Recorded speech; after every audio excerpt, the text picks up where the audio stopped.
అందరికీ నమస్కారం. శ్రీమాత్రే నమః. మీకు మీ కుటుంబ సభ్యులకి ఆ అమ్మవారి ఆశీస్సులు ఉండాలని కోరుకుంటూ, ప్రత్యక్ష దైవమైన సూర్యుడు సమస్త మానవాళికి జీవాలను కల్పిస్తున్నాడు. ఆ భగవానుడి వల్ల మానవులే కాదు దేవతలు మేలు పొందారని పురాణాలు చెబుతున్నాయి. అయితే సూర్యుడు క్రియాశక్తి కిరణాలతో దేవతలను, పితృదేవతలను, మనుషుల్ని తృప్తిపరుస్తూ ఉంటాడు. చంద్రుడు శుక్లపక్షంలో సూర్యుడిలో ఉన్న అమృతాన్ని స్వీకరించి దాన్నే తన అమృతంగా మార్చుకుంటాడు. ఆ అమృతాన్ని సౌమ్యులు, కామ్యులు అయిన దేవతలు, పితృదేవతలు ఆహారంగా గ్రహిస్తారు. మరి సూర్యభగవానుడు ఎవరు? ఆయన జన్మ రహస్యం ఏమిటో ఇప్పుడు మనం తెలుసుకుందాం. పూర్వం కశ్యప ప్రజాపతి అదితి దంపతుల ముద్దుల తనయుడు సూర్యుడు. ఆ సమయానికే రాక్షసుల ఆగడాలు పెరిగాయి. అసురుల ఆట కట్టించగల అపార శక్తిమంతుడిని బిడ్డగా ప్రసాదించమని అదితి సౌరశక్తిని ప్రార్థించింది. విశ్వమంతా విస్తరించిన తేజస్సునే సంక్షిప్తకరించి ఆ తల్లి కడుపున నిక్షిప్తం చేసిందా దివ్యకాంతి. పుట్టబోయే కొడుకు కోసం వ్రతాలు, ఉపవాసాలు చేస్తున్న అదితిని చూసి కశ్యపుడు ఎగతాళి చేశాడు. బిడ్డని ఆకలితో చంపేస్తావా అని అరిచేశాడు. ఆ మాటకు తల్లి మనసు గాయపడింది. నీరసంగా తన గర్భాండాన్ని త్యజించింది. ఆమె కడుపులోంచి నేల మీద పడగానే 1,00,000 అగ్నిగోళాల్లా బగబగ మండిందా అండం.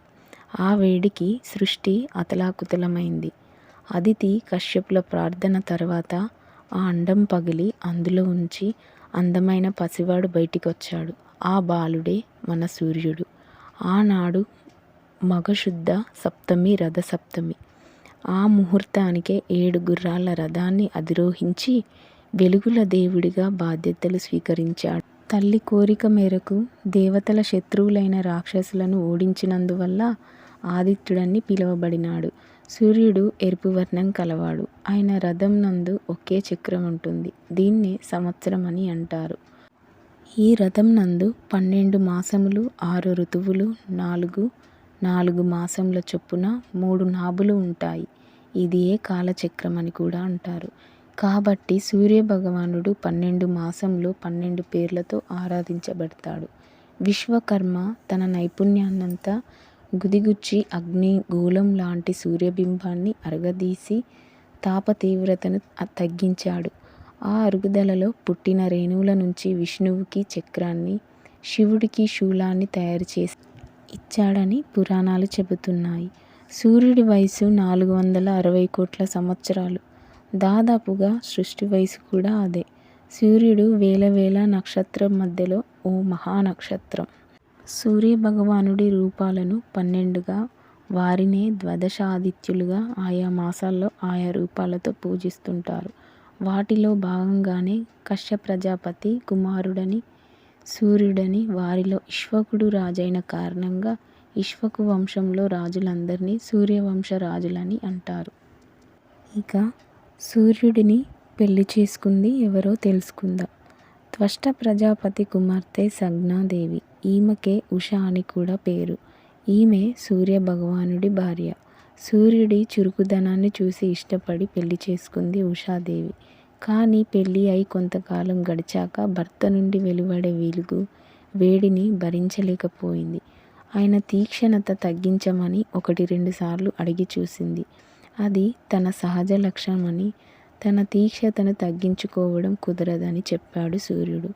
కొంతకాలం ఎలాగో భరించింది. వైవస్వతుడు, యముడు, యమి అనే సంతానం కలిగారు. ఆ తర్వాత ఆమెలో మరల మునుపటి మార్పు వచ్చింది. తన కోసం వెలుగును, వేడిని తగ్గించుకోమని భర్తను అడిగింది. ఎప్పటిలాగే తనను సహిస్తూ సహధర్మచారిణిగా సహజీవనం చెయ్యాలని నచ్చజెప్పాడు సూర్యుడు. సరేనని తలాడించిందామె. అయితే తనకు ప్రస్తుతం అమ్మానాన్నల మీద మనసు మళ్లిందని, కొంతకాలం అక్కడ గడిపి వస్తానని చెప్పి పుట్టింటికి పయనమైంది. భర్త తేజస్సును భరించలేకపోవడం తప్పించి తనకు ఆయనకు మనస్పర్ధలంటూ ఏమీ లేవు. పైగా తానంటే సూర్యుడికి ఎనలేని ప్రేమ అని తెలుసు. అందుకే కొంతకాలం పాటైనా భర్తకు తను దూరంగా ఉండాలి కానీ భర్త తనకు దూరంగా ఉండకూడదనుకుంది. దాంతో ఒక ఆలోచన వచ్చింది. ముమ్మూర్తులా తననే పోలి ఉన్న తన నీడకు ప్రాణం పోసింది. ఆ రూపానికి ఛాయ అని పేరు పెట్టి తనలాగే ప్రవర్తిస్తూ తన పతిని సేవిస్తూ తన సంతానాన్ని జాగ్రత్తగా చూసుకుంటూ తన మందిరంలో ఉండమంది. అంతకాలం నీడగా ఆమెను అనుసరించడం తప్పించి తనకంటూ ప్రత్యేకత ఏమీ లేదు కాబట్టి అనుకోకుండా అవకాశం రావడంతో ఛాయ అందుకు ఆనందంగా అంగీకరించింది. ఉషాదేవి సంతృప్తిగా భూలోకానికి వెళ్ళింది. అక్కడొక అడవిలో అశ్వరూపంతో ఉండి యథేచ్ఛగా సంచరించసాగింది. అలా కొంతకాలం గడిచింది. తరువాత నారద మహర్షి ప్రబోధ ప్రోద్బలాలతో ఛాయ తనకు కూడా సొంత బిడ్డలు కావాలనుకుంది. ఫలితంగా ఆమెకు శనీశ్వరుడు, సావర్ణి, మనువు, తపతి పుట్టారు. మాతృమూర్తి అయ్యాక ఛాయలో అసూయ తలెత్తింది. దాంతో సొంత బిడ్డలకు ఎనలేని మమతానురాగాలు పంచుతూ ఉషా సంతానంపై సవితి తల్లి ప్రేమను చూపసాగింది. వైవస్వతుడు, యముడు, యమునలకు తమ తల్లికే సవితి బిడ్డలమనే విషయం తెలియదు కాబట్టి అమ్మలో ఇంత ఆకస్మిక మార్పు ఎందుకు వచ్చిందో ఆమెనే అడిగి తెలుసుకుందామనుకొని యముడు తన అన్నను, చెల్లిని వెంటబెట్టుకొని అమ్మ వద్దకు వెళ్ళాడు.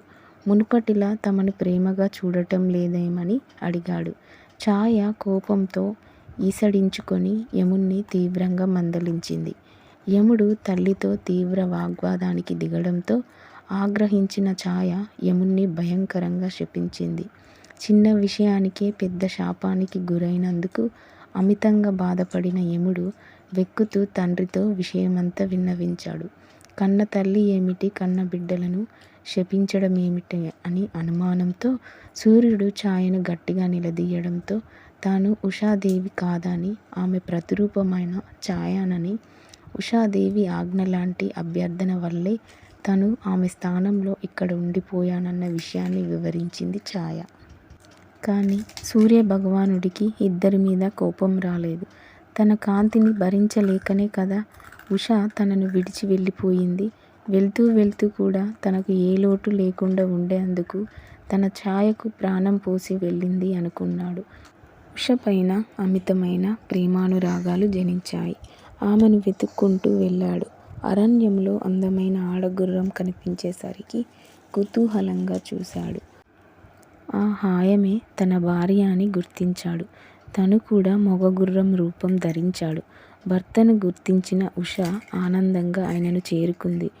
వారి అన్యోన్య దాంపత్య ఫలితంగా ఇరువురు కవలలు, మరొక కుమారుడు కలిగారు. ఆ కవలలే అశ్విని దేవతలుగా, దేవవైద్యులుగా దేవలోకానికి చేరారు. వారి సోదరుడు రేవంతుడు అశ్వహృదయం తెలిసిన వాడిగా భూలోకంలోనే ఉండిపోయాడు. తను ఇంత చేసినా భర్తకు తనపై కోపం రాకపోవడంతో ఉషాదేవికి పతిదేవుడిపై ప్రేమ పుట్టింది. సూర్యభగవానుడితో కలిసి తన నివాసానికి వెళ్ళింది. ఈసారి ఆమె అడగకుండానే సూర్యుడు తన మామగారైన విశ్వకర్మ వద్దకు వెళ్ళి తన తేజస్సును తగ్గించమని కోరాడు. విశ్వకర్మ తరినమనే పరికారంతో అల్లుడి తేజస్సుకు చిత్రిక పట్టాడు. సూర్యగోళం నుంచి అలా రాలిన పొడితో సుదర్శన చక్రాన్ని, త్రిశూలాన్ని, శక్తి అనే ఆయుధాన్ని తయారు చేశాడు విశ్వకర్మ. సుదర్శనాన్ని విష్ణుకి, త్రిశూలాన్ని శివుడికి, శక్తిని పార్వతికి ఇచ్చాడు. పార్వతి ఆ ఆయుధాన్ని తన తనయుడైన కుమారస్వామికి ఇచ్చింది. తన కోసం ఎన్నో కష్టాలను భరించిన ఛాయను ఆప్యాయంగా ఆలింగనం చేసుకుంది ఉష. ఛాయ ఉషాదేవిలో లీనమైపోయింది. భర్త ఉగ్రత తగ్గడం, దానికి తోడు ఆయన తనకు తానుగా తన శరీరానికి శీతలత్వాన్ని అందుకోవడంతో సంధ్యకు మరెన్నడూ ఇబ్బంది కలగలేదు. హాయిగా భర్తతో కాపురం చేసుకుంటూ తన బిడ్డలతో పాటు ఛాయా సంతానాన్ని కూడా ప్రేమగా చూసుకుంటూ అక్కడే ఉండిపోయింది. ఇప్పుడు సూర్యుడు ఉదయించని రోజు కోసం మనం తెలుసుకుందాం. సప్త ఋషులలో ఆత్రి మహాముని ఒకరు. ఈయన 7 ఋషులలో చివరివాడు. ఈయన భార్య అనసూయ.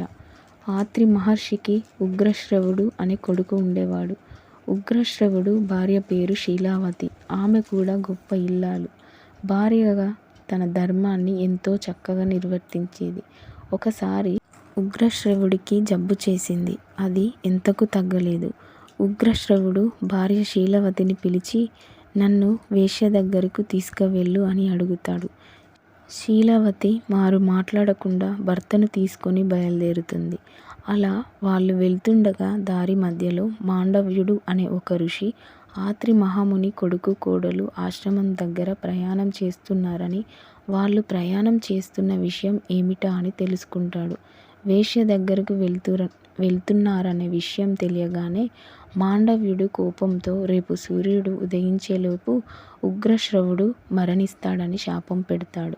అది విన్న ఉగ్రశ్రవుడి భార్య శీలవతి బాధపడిపోతూ, ఆ మహర్షి మాట నిజం కాకూడదు అంటే అసలు సూర్యుడు ఉదయించకూడదు అని అనుకొని సూర్యుడు ఉదయించకుండా ఉండేలా శాపం పెడుతుంది.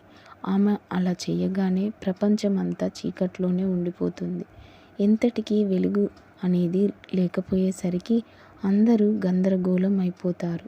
కొందరు దేవతలకు అలా జరగడానికి గల కారణం తెలియగానే వాళ్ళందరూ ఆత్రి మహాముని భార్య అయిన అనసూయ దగ్గరికి వెళ్ళి, నీ కోడలు పెట్టిన శాపం వెనక్కు తీసుకునేలా చెయ్యి అని బతిమిలాడతాడు.